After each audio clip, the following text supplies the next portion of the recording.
नमस्कार दोस्तों, मैं हूं रामेंद्र सिंह चौहान। जादूगर ओपी शर्मा नहीं रहे। मन बड़ा दुखी है, बड़ा खिन्न है। देश दुनिया में जादू का डंका बजाने वाले, भारत का नाम रोशन करने वाले जादूगर ओपी शर्मा बीती रात स्वर्ग सिधार गए। गोलोक गमन हो गया। कानपुर के लिए, खासतौर से उत्तर प्रदेश के शहर कानपुर की यह एक बड़ी क्षति है। जादूगर ओपी शर्मा ने कानपुर को अपनी कर्म भूमि बनाया और वह निरंतर सामाजिक बुराइयों के खिलाफ अपनी इस कला यानी जादू के जरिए सामाजिक बुराइयों के खिलाफ अनवरत जीवन पर्यंत लड़ते रहे। जादूगर ओपी शर्मा भारत का शायद ही कोई राज्य ऐसा बचा हो, कोई शहर ऐसा बचा हो जहां उनका जादू का शो ना हुआ हो। चाहे अमेरिका की बात हो या बगल में पड़ोसी देश नेपाल की बात हो, इंग्लैंड की बात हो, मॉरिशस की बात हो, जादूगर ओपी शर्मा के चाहने वाले और उन्होंने वहां जाकर यानी ओपी शर्मा ने इन देशों में, दुनिया के कई देशों में, मॉरिशस, इंग्लैंड, नेपाल सहित दुनिया के कई देशों में जादू के अपने बेहतरीन शो दिए। देश में देखें तो उत्तर प्रदेश, मध्य प्रदेश, झारखंड, बिहार, पश्चिम बंगाल, आसाम, राजस्थान, मध्य प्रदेश, हरियाणा, शायद ही कोई राज्य बचा हो जहां ओपी शर्मा ने अपना जादू न दिखाया। ओपी शर्मा अब इस दुनिया में नहीं रहे, लेकिन जब तक वह जीवित रहे और चैतन्य अवस्था में रहे, वह समाज की बुराइयों के खिलाफ अनवरत लड़ते रहे।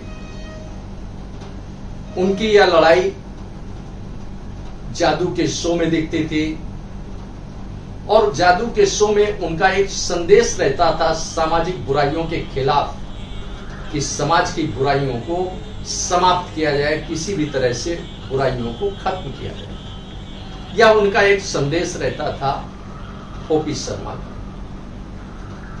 ओपी शर्मा ने अपने इस कला के इस दौर में, इस सफर में करीब 36,000 से अधिक शो किए, जादू के शो किए।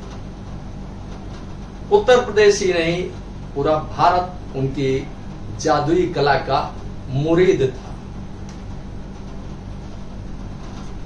यूं कहें कि वह एक ऐसे जादूगर थे कि सड़क पर निकलते हुए भी वह अपनी एक अलग छाप लोगों के बीच में छोड़ जाते थे।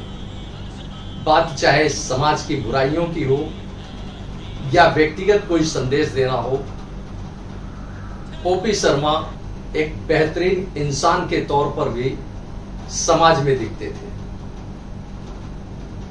बड़ा दुख है, बड़ा कष्ट है कि आज ओपी शर्मा हमारे बीच में नहीं रहे। उन्होंने अपनी आयु के 80 वर्ष पूर्ण किए थे। भरा पूरा परिवार है। उनके बेटे सत्य प्रकाश शर्मा, जिनको जूनियर ओपी शर्मा के नाम से जाना जाता है, वह संदेश उनके साथ देते हैं। यानी जादू का जो शो होता था, उसमें ओपी शर्मा के साथ उनके बेटे भी रहते थे। यानी बेटे को उन्होंने अपनी विरासत, कला की विरासत सौंप दी है। इस पूरे परिदृश्य में देखें तो ओपी शर्मा का पूरा जीवन काल समाज को समर्पित था। कहीं वह समाज को सीधे संदेश देते थे तो कहीं जादू के जरिए संदेश देते थे। चाहे वह बात कन्या भ्रूण हत्या की हो या जनसंख्या की हो या जो सामाजिक अनुपात होता है स्त्री पुरुष का, उसको बैलेंस करने की बात हो या शिक्षा की बात हो, अंधविश्वास की बात हो, शायद ही कोई ऐसा विषय बचा हो सामाजिक बुराई का जिसको लेकर ओपी शर्मा ने समाज को संदेश ना दिया हो। ओपी शर्मा ने कानपुर को कर्मभूमि बनाया और कानपुर को उन्होंने समाज सेवा के जरिए बहुत कुछ दिया। लोग सोचने को विवश होते थे शो देखने के बाद कि आखिर ओपी शर्मा ने जो संदेश दिया है उसे अपनाने में क्या बुराई है, इससे समाज की एक बुराई समाप्त होगी।